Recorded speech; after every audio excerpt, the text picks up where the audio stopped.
Olá, este é o Tribcontcast, tributário para contadores. Meu nome é Luciana Ricó, jornalista, e hoje nós estamos dando continuidade à série Grandes Questões Tributárias, Grandes Tributaristas. E hoje nós vamos falar sobre polêmicas fiscais que envolvem formas alternativas de remuneração que as empresas usam para incentivar e fidelizar os seus colaboradores e funcionários, como as stock options, os programas de participação no lucro e também os aportes que as empresas fazem na previdência complementar para os seus empregados e para os seus administradores.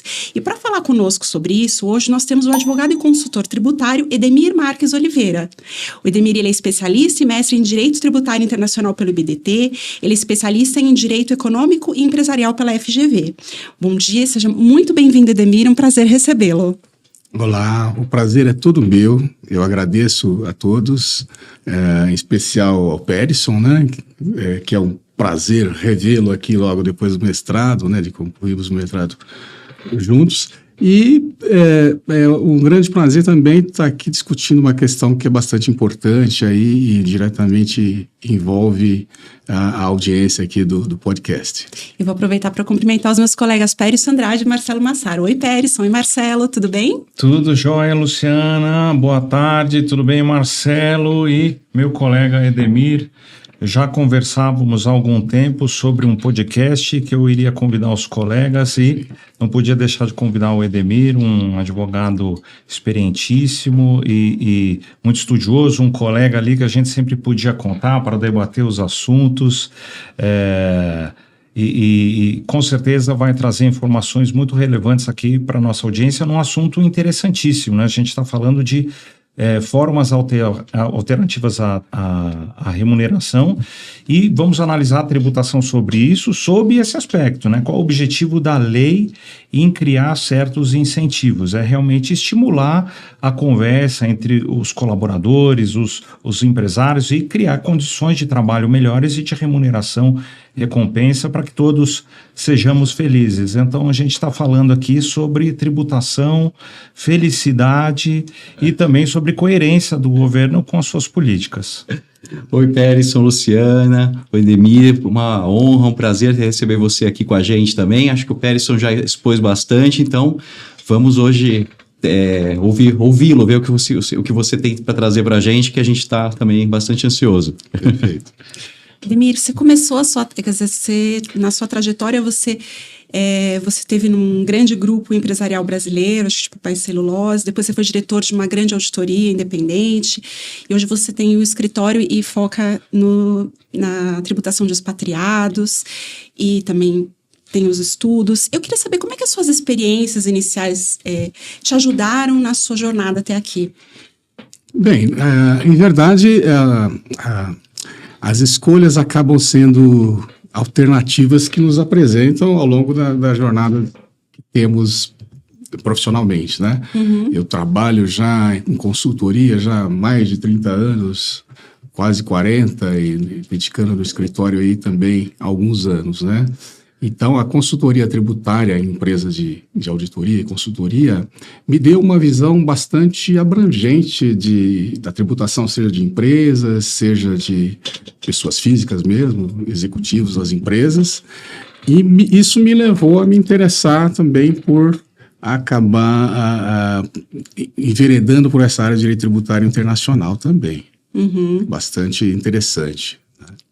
Era isso que eu ia te perguntar, como é que você se interessou pelo direito tributário internacional, como é que isso conectaria com a sua trajetória, mas também, além disso, se você recomendaria para quem tem interesse em fazer esse tipo de especialização, se esse seria um caminho, ou o que você recomendaria?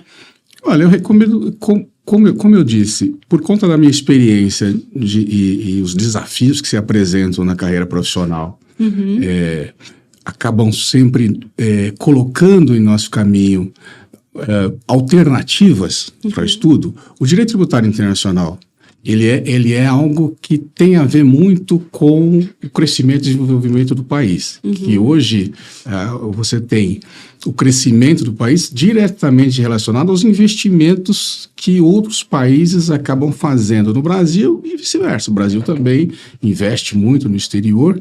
Então, essa mobilidade do capital é uma unidade de pessoas, acaba intervindo muito no direito tributário. Então, hoje temos muitas regras internacionais que acabam se inserindo aqui na tributação brasileira também, até por conta desse aumento do fluxo de capitais e o fluxo de pessoas. E essa experiência no trabalho me fez com que eu me interessasse mais nos estudos relacionados à tributação internacional. E aí eu acho que para quem está começando, que não tem uma experiência profissional ainda, o ideal é procurar verificar todas as modificações que estão ocorrendo nos negócios, nas empresas em geral, e tentar vislumbrar aquilo que mais tem a ver com a pessoa, com os gostos pessoais, naturalmente, para poder ter um desenvolvimento profissional e acadêmico que tenha a ver com o que está acontecendo no mundo. Agora, Edemir, você trabalha bastante com consultoria para expatriados, né? Que vieram de outros países e residem aqui no Brasil, e acredito que também vice-versa, né? De brasileiros que hoje residem ou residiram no exterior. Como você teve contato com essa área na consultoria e que tipo de consultorias que podem ser prestados para esse público? Bom, na consultoria tributária, você tem N caminhos, né? N desafios. A consultoria para expatriados, ela envolve muito uma questão que é uma necessidade internacional das empresas estarem em conformidade com a legislação não só do país de residência da empresa, da companhia, mas também do país para onde está mandando o expatriado para trabalhar. E essa preocupação envolve não só a responsabilidade tributária da empresa, mas também do próprio expatriado. Então, os trabalhos que envolvem desde a estruturação, eventualmente, do programa de expatriação, mas o próprio auxílio aí em definir o pacote de remuneração, por exemplo, que tem a ver com o tema que vamos discutir hoje. Mas porque o pacote de remuneração de um executivo que eventualmente é transferido do Brasil para fora, ou mesmo dos Estados Unidos ou da Europa para vir trabalhar no Brasil, você tem diferentes abordagens tributárias dependendo de como é montada a remuneração do expatriado. Desde o salário base, os adicionais, os allowances, né, que comentamos que tem uma diferente forma de tributação nos países, além das obrigações a que os executivos, os expatriados estão sujeitos, seja no país de origem, seja no país de destino, que são obrigações diversas, né? Além de projeções de custos, que muitas vezes a empresa tem que fazer para ver se compensa mandar um profissional para um outro país, e considerar quais os encargos que ela vai ter e se manter, como eu disse anteriormente, em conformidade com as regras de 2 ou 3 países, muitas vezes, né? E você agora entrando mais especificamente no tema do nosso episódio, você na sua dissertação de mestrado, você tratou de um tema bem específico que foi das stop options para expatriados nos Estados Unidos, né? E aí eu queria primeiro, antes da gente entrar especificamente no tema do seu trabalho, eu queria que você explicasse um pouco melhor sobre as stock options, a importância dela e por que ela é utilizada no mercado de trabalho. Bem, as stock options, né, são planos de opção de compra de ações, né? Que começou a ser utilizado muito na década de 70, década de 80, isso basicamente nos Estados Unidos, e é utilizado basicamente para alinhar os interesses do diretor, do executivo, aos interesses dos acionistas da empresa. De que forma? A empresa oferece a possibilidade do empregado, diretor empregado, adquirir as ações da empresa, ela tem um direito à compra dessas ações, em que é definido previamente já no período de concessão qual é o preço de exercício, normalmente preço de exercício, valor de mercado, naquela data em que está sendo concedido aquele direito à compra, mas que para ele comprar no futuro, após um período de carência ou de vesting, que a gente costuma dizer, em que algumas condições são atingidas. A mais comum é condição de tempo, permanecer trabalhando durante um certo período na empresa, e também pode ser outras condições como o atingimento de metas, seja meta individual, seja meta corporativa. E atingir essas metas, aí ele tem um outro período de tempo em que ele pode exercer esse direito de compra, né? Então ele vai verificar qual é o preço de mercado que ele está na ação, mas o preço já foi pré-definido. Então, atingida as condições de vesting, ele pode exercer, durante aquele período de exercício, a aquisição das ações que foram previamente concedidas, e aí ele compra tendo a possibilidade de vender essas ações num período futuro. Uma dúvida, você tem algum estudo, algum levantamento que mostra que tipos de multinacionais de diferentes países utiliza mais esse instituto da Stock Options para remunerar os executivos? Assim, tem algum estudo que mostre globalmente como é que funciona isso? Globalmente, os principais países são Estados Unidos, Reino Unido, na Europa, mas basicamente os Estados Unidos que usa bem mais essa forma de remuneração. Mas no Reino Unido também usa com uma certa frequência, alguns países da Comunidade Europeia, né, da OCDE, mas basicamente Estados Unidos. Agora, Edmir, eu queria que você explicasse para a gente qual foi a polêmica sobre a tributação desse instrumento de Stock Options que você analisou na sua dissertação de mestrado e quais foram as conclusões que você teve desse estudo. Bom, a polêmica principal é com relação à natureza jurídica desse instituto, dessa ferramenta, né, que é uma ferramenta para alinhar interesses das empresas, como eu disse, mas qual é a natureza jurídica disso? A natureza jurídica do instituto tem a ver diretamente com a forma de tributação que vai ser adotada. Por conta de a Receita Federal, principalmente aqui no Brasil, e o CARF, manter o entendimento de que isso teria uma natureza remuneratória e salarial, a consequência é de ter uma tributação como se o salário fosse. No entanto, a própria jurisprudência administrativa, a própria justiça trabalhista,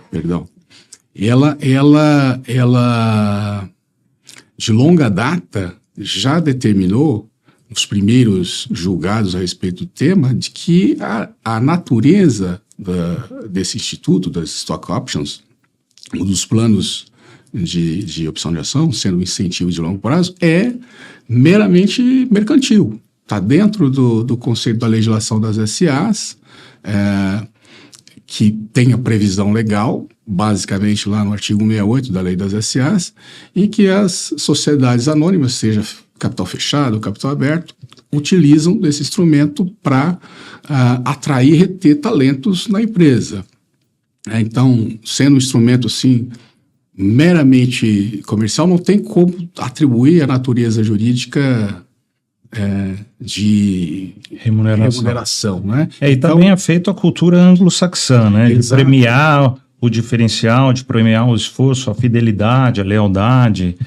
Acho que por isso que a Receita talvez não tenha compreendido a matéria tão bem desde o início, né? Porque aqui a gente tem um outro foco, mais paternalista, né? Mais protetivo. Sim. Então, e é um verdadeiro negócio mesmo, né? Que se fixa. Olha, é uma cenourinha que coloca ali para o executivo, para o funcionário, para o colaborador, para vou continuar na empresa. Eu já conversei várias vezes com vários amigos que muitas vezes até adiavam uma mudança de rumo na carreira, porque não, mais um ano eu ganho aquela stock option, realizo, quer dizer, isso é efetivamente para reter os talentos. É um instrumento de atração. E se você vê a importância dessa ferramenta, é que você tem hoje, por exemplo, startups e empresas de tecnologia, e no começo do negócio, da atividade, você não tem um capital robusto para contratar um profissional de alta qualificação, né, de pagar uma remuneração alta logo de início. Então, você tem que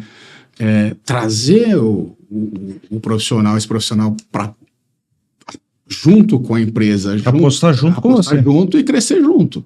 E aí, sim, fixar, principalmente hoje em dia que você tem uma alta rotatividade de profissionais nas empresas, para reter um talento, um profissional bom, um profissional de alta qualificação, é uma ferramenta de altíssima importância para ter esse objetivo em comum. Né? Você fideliza, quer dizer, aqueles que se comportam como sócios já na condição de empregado, quer dizer, daí faz todo o sentido, né? Você dá uma opção. Quanto mais tempo ficar, mais ele vai ter a possibilidade de ter um ganho maior, e aí é um ganho pela valorização da empresa, do negócio. Né? Uma mais-valia nas ações que ele vai estar participando realmente. E é diferente de uma remuneração de salário mesmo, né? Aí você mencionava que a tua tese analisa justamente essa natureza jurídica. Na verdade, o questionamento era por que a falta de segurança jurídica que isso gerava para as empresas, porque se você tem uma discussão em que a doutrina e a jurisprudência trabalhista estavam indo para um lado, mas o CARF está indo para um outro, que segurança a empresa tem para instituir um plano de stock options, para ter essa ferramenta que está à disposição das empresas, mas que o benefício tributário, entre aspas, que deveria ser considerado, não acaba desencorajando as empresas a usar a ferramenta, né? A usar esse instituto que o direito prevê. Então, o interesse foi essa questão da segurança jurídica, como é que ela pode ser resolvida? Então, a tese do trabalho foi antes da decisão do STJ, né? Foi no sentido de o que poderia ser feito, né? A partir do estudo da análise da natureza jurídica, dos momentos de tributação e qual é o fato gerador do imposto de renda, principalmente considerando o imposto de renda, analisando isso, o que poderia ser feito para trazer mais segurança jurídica? E no final a gente chega a uma conclusão que o correto é tratar a tributação disso só no final, quando efetivamente o empregado, o administrador, tem um ganho que se realiza e que pode ser sujeito à tributação. Então, com uma sugestão de ter essa configuração na legislação. Agora, com o julgado do STJ, isso fica até um pouco mais tranquilo. Não resolve totalmente. Mas você deve ter ficado satisfeito, né? Vendo o STJ analisando a questão como aquilo que você já antevia, né? Será que alguém já tinha dado uma lida no seu trabalho? É bem possível, né? Espero que sim. Esse caso do STJ, ele acabou sendo decidido exatamente como você concluía pela tributação final, mas tem mais algum detalhe desse julgamento que você gostaria? Tem um detalhe bastante interessante. Por quê? O julgado do STJ, ele foi justamente a partir da análise da natureza jurídica do contrato de stock options, considerar que a natureza é mercantil, não é investimento. Quando o empregado, o administrador, contrata com a empresa esse plano, ele contrata um plano que está diferentemente de remuneração, é uma opção de ação diferente da que é negociada no mercado, mas ainda assim inserida no mercado acionário, né? É algo que está considerado como investimento. A análise e a abordagem que o STJ fez não foi de um contrato específico, foi de um contrato em abstrato, foi de um contrato porque ele não pode analisar fatos, cláusulas contratuais, nada disso, né? O STJ, ele é até questão de súmula, ele não pode entrar em discussão de fato, de contratos. Então, a análise do contrato de stock option que foi feita a partir de cláusulas gerais, do que é considerado um contrato de stock options de maneira geral, sem entrar no detalhe. Até porque outros institutos são muito parecidos com o contrato de stock options e que poderia também se valer. As pessoas, por exemplo, confundem as opções não as opções, mas ações restritas, plano de ações restritas, com stock options, em que são concedidas ações restritas para o profissional, mas não a opção de compra. Né? Então, muitas vezes, quando a ferramenta é utilizada para conceder ação diretamente, aí sim eu tenho uma remuneração porque eu estou doando para o profissional ações. Então, esse recebimento de ações, a contrapartida pode-se dizer que é um serviço prestado. Então, na medida em que o STJ julgou um contrato em abstrato, nas situações em que as empresas têm eventualmente o plano, é preciso considerar que na empresa ela tem adotado o plano de opção de ações daquela forma em que convencionalmente a operação é realizada, e não com detalhes diferentes que possa até ser desconfigurado, né? Essa situação de abstralidade que foi analisada, né, o contrato como de uma maneira geral, tem que ser considerado também, né? Então, diferentemente da tese que acabei utilizando, eu considerei um aspecto prático, né, e uma situação que envolve a extraterritorialidade, então acaba tendo alguns detalhes diferentes, mas principalmente a questão da natureza jurídica, o fato gerador do imposto de renda e o momento da aquisição de disponibilidade jurídica da renda, ficou bem claro que eu tenho que ter a realização da renda para poder ter a tributação, porque o fisco sempre quis, nesses casos, tributar quando? No momento em que o administrador, o empregado, recebe ou promove o exercício da compra das ações, ou seja, ele comprou as ações, o fisco já queria a tributação nesse momento. E o entendimento foi no sentido de que não é na compra de ações, eu não tenho ainda um acréscimo patrimonial. Até pode, mesmo que antes eu de vender, tenha não tem, né? o desconto no valor das ações, eu não tenho capacidade contributiva. Eu tenho que vender as ações para realizar o ganho, e aí sim ser tributado, né? Então, isso até não ganhar nada, né? Pode até perder. Você tem até algumas cláusulas adicionais que impedem de você vender as ações depois de comprar. Você tem que passar um período de tempo ainda, a cláusula de lock-up, né? De trava, que depois de adquirir as ações eu ainda tenho que ficar um tempo, 1 ano ou 2 com as ações de minha posse para depois aí poder realizar a venda. Quer dizer, se as ações caírem o preço, que ganho eu vou ter? Né? Então, eu tenho que realizar a renda primeiro para depois pagar o imposto. Antes disso, não dá. Então, o STJ deu essa tranquilidade. E a Receita Federal ela já está obrigada a adotar esse entendimento do STJ em todos os casos sobre o mesmo assunto?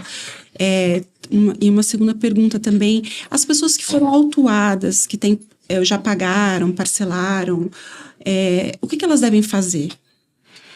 Bom, aí duas situações. A primeira é, o STJ definiu esse julgamento, o acórdão já foi publicado, mas ainda não transitou em julgado. Tá.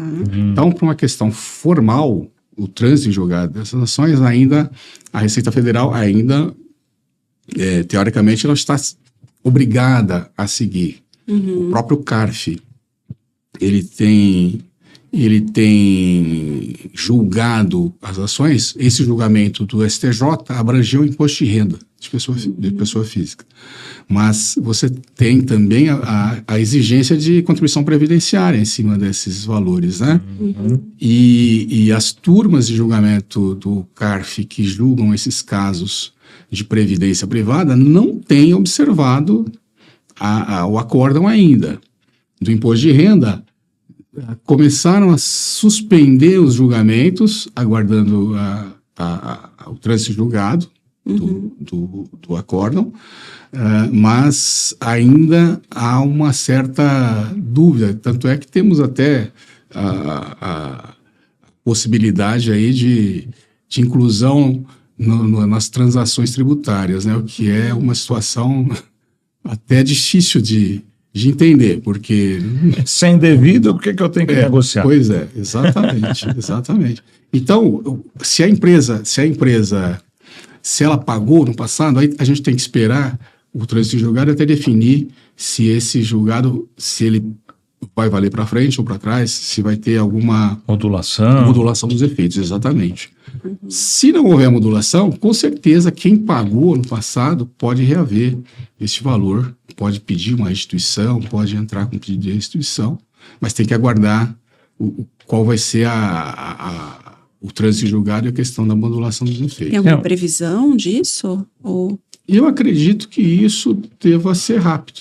Tá. Não deva demorar, não. Uma boa dica é, talvez, o pessoal fazer protesto interruptivo de prescrição. Exato. Né? Daí aguarda a segurança. Quem tem... pagou imposto há mais de 5 anos, ou está próximo dos 5 anos, é o caso de fazer, já tomar uma medida preventiva para não perder o direito à restituição disso. Agora, Edmir, além desse julgamento do STJ, tem um outro julgamento do STJ também que trata de stock options, que você trata no artigo seu do Conjur, e traz um ponto relevante também sobre a natureza jurídica desse meio de remuneração indireta.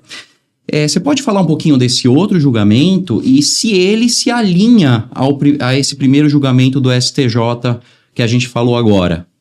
Sim, esse outro julgamento, ele foi um julgamento de uma das turmas de direito privado, relacionado à execução de opções de ações. Era um processo de execução aqui em São Paulo, em que uma empresa tentou executar as opções de ações ainda não exercidas pelo funcionário. Então, o que se tinha ali na situação?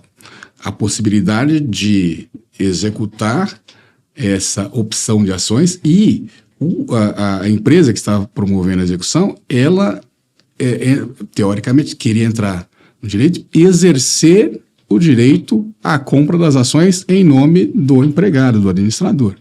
O que seria uma situação muito embaraçosa para a empresa que tem o plano de opções de ações, que ela faz no interesse de alinhar os interesses do empregado aos interesses da empresa. Como é que um terceiro poderia intervir nessa relação? Um terceiro estranho, né?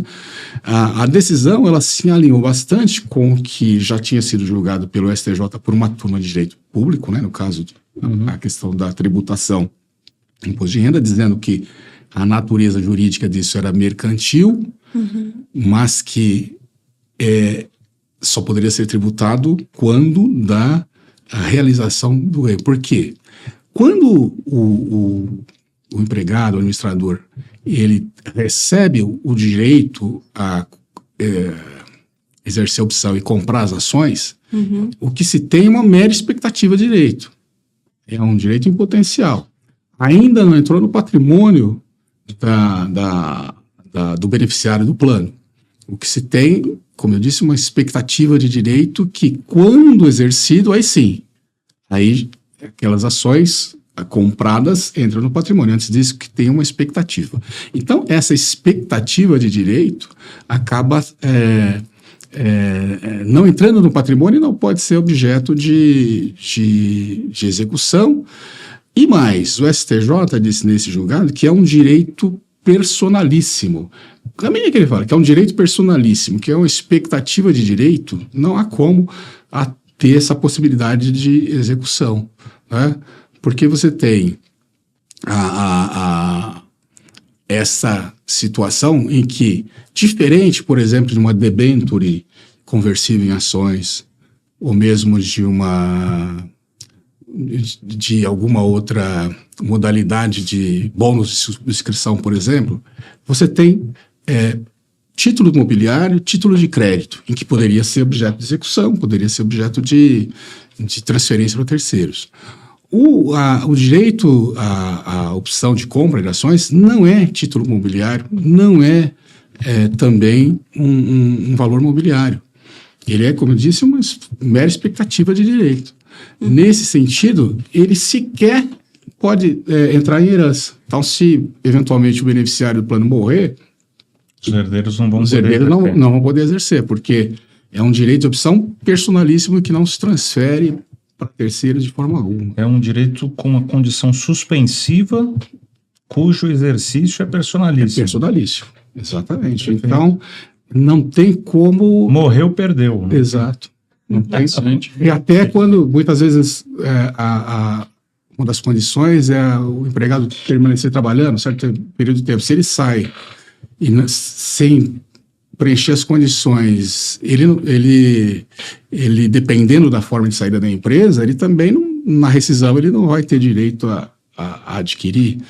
Então, tem algumas nuances, mas esse julgado, no âmbito do direito privado, ele é muito importante porque ele dá também mais garantia para as empresas usarem essa ferramenta, né? Porque garante que, sim, ela pode usar, aquele direito é personalíssimo do empregado, não vai ter um terceiro entrando nessa relação e o sistema o regime de tributação é aquele que diz que não tem tributação, tem uma tributação reduzida.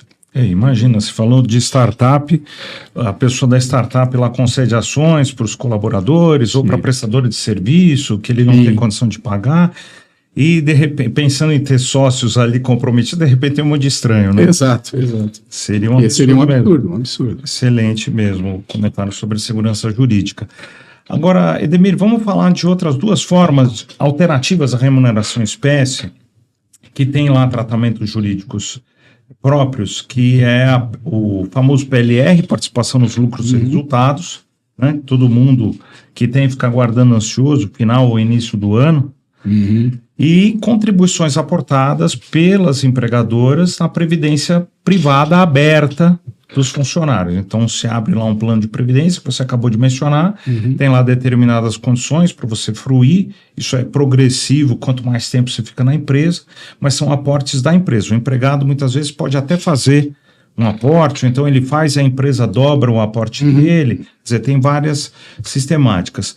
Como é que esses instrumentos funcionam para as empresas como forma alternativa à remuneração, à fidelização, a um incentivo, ao engajamento? E quais as vantagens para a pessoa jurídica e para a pessoa física que tem esse tipo de rendimento? Bem, a participação nos lucros, resultados, está aí desde a Constituição Federal, então você tem uma previsão constitucional das empresas concederem, e que até por conta de estarem previstas na Constituição, você tem uma situação de imunidade, porque a possibilidade de participação nos lucros, ela não se equivale à remuneração. Então, portanto, de cara você tem aí um ganho expressivo que é não incidência das contribuições previdenciárias sobre uma remuneração, mesmo sendo uma remuneração, mas não sem o caráter de remuneração trabalhista ou sem se atrelar ao contrato de trabalho. Então, de cara você tem uma imunidade constitucional prevista aí de não incidir as contribuições previdenciárias, e o imposto de renda tem uma tributação diferenciada, mas você tem uma isenção bem interessante para o beneficiário de participação nos lucros da empresa. Então, se a empresa institui, ela tem que seguir as regras da legislação, que prevê a necessidade de participação do sindicato na negociação, algumas regras de periodicidade. Então, tem algumas condições que a legislação prevê para que a empresa conceda o benefício. Concedido o benefício, o ganho é evidente para as empresas e para o empregado também, que também vai se sentir fazendo parte da administração da empresa ou gerando valor para a empresa e participando seja do lucro ou mesmo dos resultados, porque mesmo que a empresa não apure lucro na acepção correta do termo, mas ela pode participar dos resultados gerados, né? Então, desde que atingidas certas métricas, né, e atendidas aí métricas individuais ou mesmo da empresa, ele pode ter esse aumento na remuneração via participação nos resultados ou lucros da empresa. No entanto, como eu disse, o programa de participação nos lucros requer algumas condições. E o que a gente tem visto é que muitas vezes a empresa acaba destoando do que a regra prevê, ou não prevê regras tão claras, ou algumas vezes sem a participação efetiva do sindicato na negociação daquele programa. Então, há uma autuação. E tem uma situação bem complicada, que é quando envolve o pagamento de distribuição de lucros ou resultados para diretores, sejam eles empregados ou não, mas principalmente diretores estatutários, que a Receita Federal entende que não é possível ter qualquer benefício fiscal ou dedução do imposto sobre participação nos lucros, né?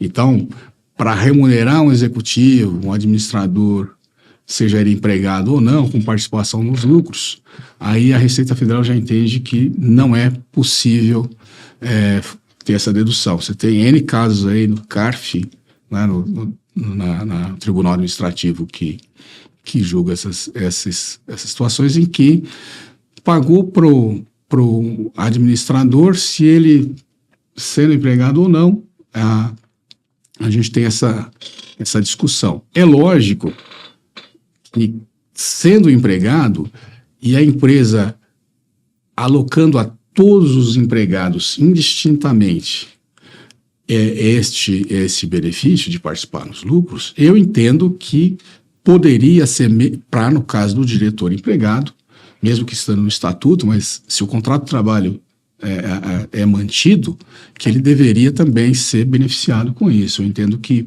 aí poderia ter alguma discussão, mas isso só no judiciário, isso a gente ainda não tem uma definição judiciária, mas no CARF, o CARF, muitas vezes até por voto de qualidade, acaba julgando que no caso do diretor estatutário não é possível usar das benesses aí para o PLR.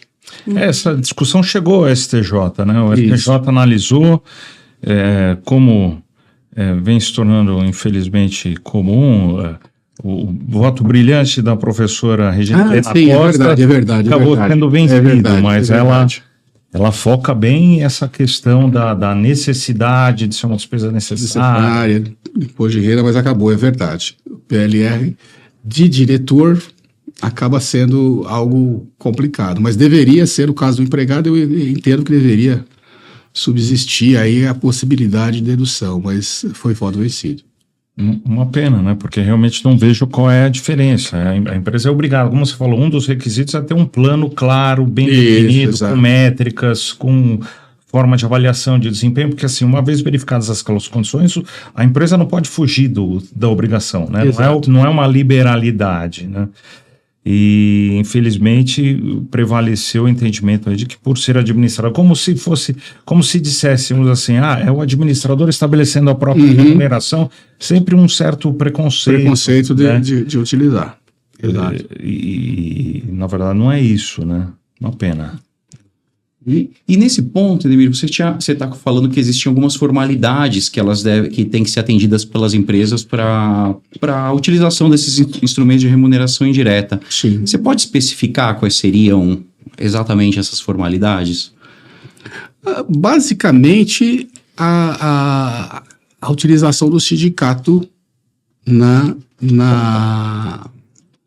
efetivamente na negociação do plano.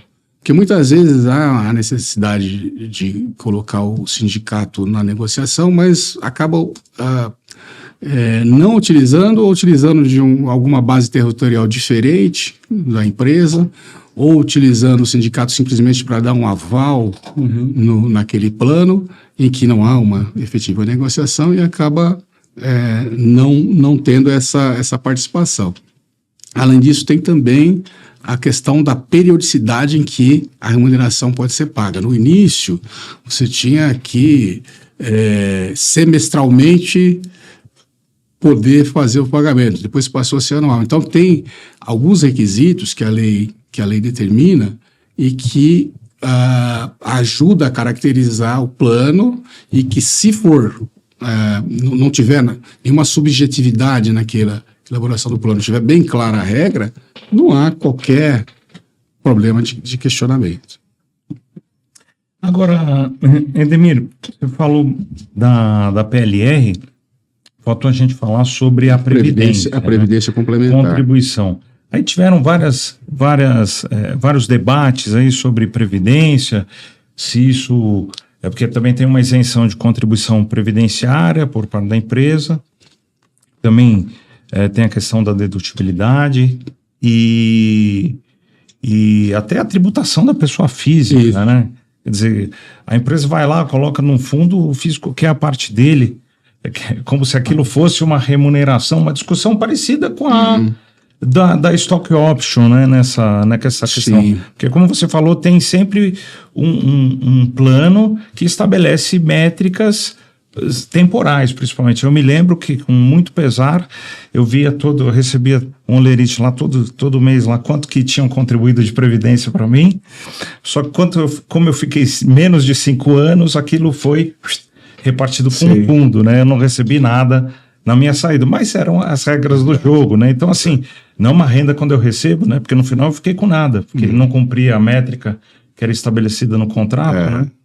Pois é, a Previdência Complementar é um instrumento bastante interessante, porque hoje acaba sendo um benefício, né, que muitas empresas concedem e que é muito bem recebido pelos empregados, né? Por quê? É uma forma da empresa, seja ela pequena ou grande, capital fechado, capital aberto, enfim, ela pode instituir. Então, não é direcionado só para empresas grandes. Uma empresa pequena pode instituir para os empregados. E os empregados vão ter uma possibilidade de ter uma aposentadoria no futuro, né, em que a contribuição feita por ele e, em algumas vezes, também complementada pela empresa, ter essa possibilidade de ter uma aposentadoria no futuro. Como eu disse, a possibilidade da empresa contribuir, porque o ideal é que o plano tenha um percentual que o próprio empregado contribua, para ele ter essa... Valorizar, né? Valorizar o que tem na empresa, mas ele ter a consciência de que ele tem que investir ou poupar para no futuro complementar a aposentadoria. E o matching da empresa, que a empresa pode também contribuir seja com o mesmo valor, ou um percentual em cima do que o valor que o empregado também aporta, e a empresa pode fazer essa complementação e condicionar, e aí utilizar como uma ferramenta de retenção do empregado, condicionar a permanência do empregado a ficar na empresa durante um certo período de tempo. Estas condições que ele pode colocar ajudam a ter uma maior simbiose empresa-empregado, né? Aí manter o empregado mais tempo na empresa e, final do tempo, passado o período de tempo que ele tem na empresa, ele pode eventualmente fazer os resgates na frente. Como você disse, no exemplo que você colocou próprio, você talvez não tenha atingido essa condição para fazer o resgate. Infelizmente não. E aí é uma das condições que ajudam a conformar o plano e ter essa retenção de talentos e manter o empregado mais tempo na empresa, né? Então, este benefício, qual é? Da empresa também não tratar esse aporte que ela faz como remuneração, mas ela acaba tendo esse benefício somente se atendido às condições também do plano ser um plano exatamente de previdência complementar. Ela não pode usar este plano para complementar a remuneração e deturpar o objetivo que é de previdência, né? Que é melhorar a aposentadoria do empregado. Então, se ela... e aí é onde residem as grandes discussões, porque você pode ter situações em que a empresa pode direcionar ou tentar direcionar o plano só para algumas categorias de empregados da empresa, beneficiando só alguns empregados e fazendo aportes complementares sem muita justificativa plausível para que não seja aleatoriamente. Então eu quero dar uma gratificação, eu faço dessa forma. Exatamente. Um exercício lá específico, Isso, e aí é onde entram os riscos e a possibilidade de descaracterização do plano e uma discussão judicial ou muitas vezes uma autuação fiscal em cima de algo que ficou desvirtuado pela própria necessidade. A gente tem situações em que o aporte complementar da empresa, e tem uma discussão já no STJ também envolvendo esse tema, mas aí no âmbito das entidades de previdência privada fechada, em que apresentam déficits. Quando tem o déficit, há a obrigação da patrocinadora, a empresa patrocinadora, complementar ou cobrir aquele déficit. E aí você tem um aporte complementar. Então, nessa situação em que você tem um aporte complementar da empresa para cobrir um déficit, a Receita Federal entende que fugiu da característica de um aporte normal que é feito pela empresa e que, portanto, esse complemento não se beneficia de uma redução, de uma não tributação. Que é incoerente, né? Porque é para salvar o fundo, né? Para manter a finalidade dele. É justamente para manter a finalidade do fundo. Que eu sou obrigado, a lei me obriga, né? Não é uma faculdade, posso deixar ali. Eu acho que você não fazer o aporte que seria indiciário de que aquilo tudo é... E mais do que isso, você tem, por exemplo, COSIT dizendo que o empregado que faz uma contribuição extraordinária numa entidade de previdência fechada para cobrir déficit também não pode deduzir os 12% lá no imposto de renda. Poxa. Tem solução de COSIT nesse sentido, mas é para entidade fechada, não para PGBL, VGBL, entidade aberta, que é o normal, que é o mais utilizado pelas empresas, que você pode fazer até adotar um planejamento na pessoa física, por exemplo, de reduzir o imposto até 12% da sua base de cálculo de imposto, fazendo as contribuições. Então, você pode fazer durante o ano contribuições normais e no final do ano fazer uma quantia, quanto é que falta para atingir os 12% da remuneração, fazer um aporte complementar no final do ano nas PGBLs, que são a possibilidade de fazer a dedução, não VGBL que acaba não tendo nenhum efeito fiscal para quem faz imposto de renda simplificado ou que não tenha imposto de renda apurado. Perfeito. E você podia comentar um pouco mais sobre os precedentes do CARF e dos tribunais superiores a respeito desses assuntos que a gente está tratando aqui? Olha, os precedentes do CARF, principalmente PLR, participação nos lucros e até bem pouco tempo stock options, são todos em linha desfavorável ao contribuinte. A maioria deles, né? A maioria deles bem desfavorável. Esses precedentes, até por conta de ser desfavoráveis, levaram até a Procuradoria da Fazenda, com a Receita, a lançar agora recentemente os programas de transação tributária, né, com descontos de 65%, até 65% de multa e juros, possibilidade de utilização de prejuízos fiscais, base negativa, em cima desses questionamentos, esses litígios do CARF com os contribuintes, mas que, como a gente viu, o tema de stock options está sendo pacificado favoravelmente aos contribuintes. Sim. E está dentro de um tema para negociação das transações tributárias, o que é um erro, né? Então, sim, as empresas, antes de aderirem a qualquer transação, têm que olhar com bastante atenção, colocar uma lupa, contratar um advogado tributarista para poder acompanhar e orientar, mas utilizar uma assessoria que já utiliza para poder não fazer adesão de um programa com um débito que eventualmente não seria exigível, né? Porque...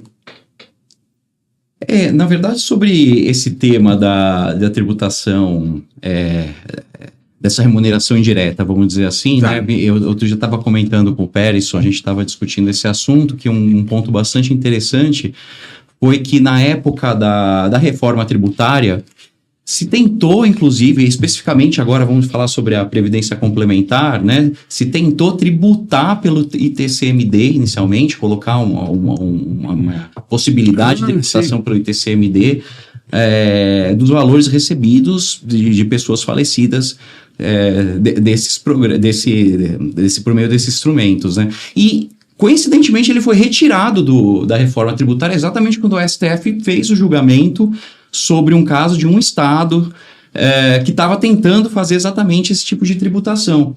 E agora ficou, como você já colocou até, ficou interessante porque o julgamento do STF também deixou claro que isso não afasta a possibilidade de tributação se você verificar que não existe, vamos dizer, uma substância, não existe como você... na verdade, aquilo não se tratava de uma verdadeira previdência complementar, mas uma forma de investimento. Ele tinha outra natureza, né? Uhum. Se especificava até em relação à idade da pessoa. Então, você fez uma previdência com 90 anos. É óbvio que não era o objetivo fazer previdência. Era uma forma de você fugir da tributação do ITCMD sobre esse patrimônio. Isso é bastante interessante, esse julgado do Supremo, né? Porque aí você tem a situação tanto do VGBL como PGBL. O primeiro, VGBL, com uma característica de seguro, né? Uma natureza de seguro mesmo, né? Em que a pessoa contrata, seja com banco, corretora, um investimento no VGBL, em que não há um benefício fiscal de redução de imposto de renda, mas que aporta aqueles valores como um seguro fosse. Passado certo tempo, aquele VGBL pode ser resgatado ou pelo próprio beneficiário ou para quem ele definir como beneficiário, e por conta da natureza de seguro do VGBL, o Supremo julgou e disse, olha, isso aqui não entra em inventário, não tem natureza de um bem, mas sim de um seguro e não de um investimento, e por conta disso não deve incidir o imposto sobre transmissões entre vivos e causa-mortes, né, o ITCMD, o imposto sobre herança, né, que acabamos tratando dessa forma. E, da mesma forma, o PGBL, que tem uma natureza previdenciária, né? Diferente do seguro, tem uma natureza previdenciária, também não está sujeito a entrar em inventário. Então, é uma ferramenta muito utilizada em planejamento sucessório, né? Então, a pessoa acaba colocando aquilo, uma forma de facilitar a vida dos herdeiros numa situação de planejar a sucessão, né? Hoje em dia, principalmente depois da pandemia, muitos planejamentos sucessórios acabaram sendo necessários e feitos, mas por quê? Muitas vezes, num evento de morte, na necessidade de fazer o inventário, você tem custos muito rápidos para fazer que a família muitas vezes não está preparada para fazer. O VGBL acaba sendo uma possibilidade de se utilizar como uma ferramenta de planejamento sucessório, de aportar alguns valores ali naquele seguro, porque é natureza de seguro, em que, ocorrendo a morte, aquilo se transfere para os herdeiros sem a necessidade de entrar em inventário, mas que facilita com recursos imediatos para fazer face ao custo de inventário, que não é algo corriqueiro na vida das pessoas e que acaba facilitando a vida e até o processamento do inventário depois, né? Então, é uma ferramenta que muitas pessoas acabam fazendo e sem os custos, sem incidência de tributos, principalmente o TCMD. Excelente, mas como você falou, essa ferramenta, o aproveitamento do seguro, aporte seguro pela empresa, o próprio plano de PLR, isso tudo não pode se utilizar os nomes e se aproveitar dos benefícios fiscais e fazer o que eu quero, na verdade. Né? Eu tenho que contar com uma assessoria competente. Essa tua mensagem é essencial. A outra que eu diria isso é um grande nicho de trabalho para contadores, para advogados, né? Hoje você assessorar não só pessoas querendo fazer um plano sucessório, mas empresas querendo modernizar a sua forma de remuneração, engajamento com o pessoal, conseguir que eles vistam a camisa, e como você bem salientou, isso não é só coisa de multinacional gigantesca, quer dizer, a pessoa com uma pequena empresa, no início, isso pode ser uma ferramenta importantíssima de desenvolvimento, né? Você fomentar sócios na sua empresa, né? Isso é super importante. E de olho nisso, você tem alguma dica que você acha que seria interessante para os contadores, que no tratamento correto desses assuntos que nós falamos? Eu acho que principalmente ficar de olho nessa questão das transações que o fisco está disponibilizando, porque isso muitas vezes é colocado como uma possibilidade de ajudar as empresas a limpar um passivo de uma empresa, e que muitas vezes o contador está ali, vê a possibilidade de acabar com o processo, indicar para o cliente a adotar a transação. Mas eu acho que antes de adotar, como a gente disse, é importante identificar mesmo se a causa que gerou aquele passivo se está corretamente mensurada, se há possibilidade de, eventualmente, uma defesa, um litígio, porque o ideal é não ter litígio. Sim. O ideal é se preparar para evitar litígios. Mas se tiver o litígio, eu acho que antes de fazer a transação, ver se, de fato, aquela situação se encaixa efetivamente no problema colocado.